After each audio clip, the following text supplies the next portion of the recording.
ನಾನು ಬೇಡ ಬೇಡ ಅಂತ ಹೇಳಿದೆ. ಇಲ್ಲ ಒಂದು 4 ಕ್ರೇಟ್ ನಾಟಿ ಮಾಡಿ ನೋಡೋಗು ಒಂದ್ಸಲಿ ಸೀಡ್ ಅಂತ ಹೇಳೋದಕ್ಕೆ, ನೋಡೋಗು ಒಂದ್ಸಲಿ ನೀನೇ ಮತ್ತೆ ಐಡಿಯಾ ಬರ್ತದೆ ನಿನಗೂ ಅಂತ ಹೇಳಿದ್ರು. ಸರಿ ಬಿಡಪ್ಪ 4 ಕ್ರೇಟ್ ಏನಾಗೋದು. ಇದಕ್ಕೆ ವೈರಸ್ ಕಮ್ಮಿ ಬರ್ತದೆ ಅಂತ ಹೇಳ್ದವನು. ನೋಡ್ಬೇಕು ಅಷ್ಟಕ್ಕೆ. ನೋಡಿ ಇಲ್ಲೇ ಒಂದು ಬೇರೆ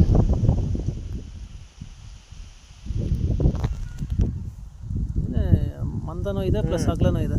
ಅಗ್ಲನೇ ಅವರೇ ಹೇಳ್ದು ಇದಕ್ಕೆ ವೈರಸ್ ಸ್ವಲ್ಪ ಕಮ್ಮಿ ಬರ್ತದೆ, ಕಾಯಿ ಫುಲ್ಲು ರೆಡ್ ಬರ್ತದೆ, ಇದು ನೀರು ಚೆನ್ನಾಗಿ ಬೀಳ್ತದಲ್ಲ.